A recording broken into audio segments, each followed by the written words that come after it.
హర మహదేవ్. స్వయంగా పరమశివుడు ధ్యానం చేసేటప్పుడు ఉపయోగించిన గురుమంత్రాన్ని మీకు ఈరోజు నేను చెప్పబోతున్నాను.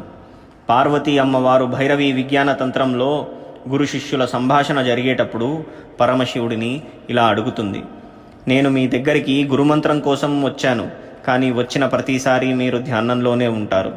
అసలు మీరు ధ్యానం చేసేటప్పుడు చదివే గురుమంత్రం ఏమిటో మాకు చెప్పగలరా అంటే దానికి జవాబుగా పరమశివుడు ఇలా చెప్తాడు, నేను ధ్యానం చేసేటప్పుడు చదివే గురుమంత్రం సోహం.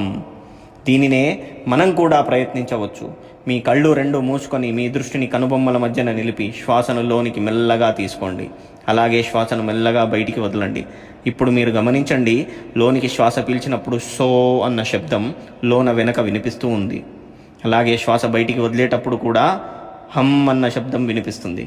ప్రయత్నించి చూడండి. ఓం నమః శివాయ.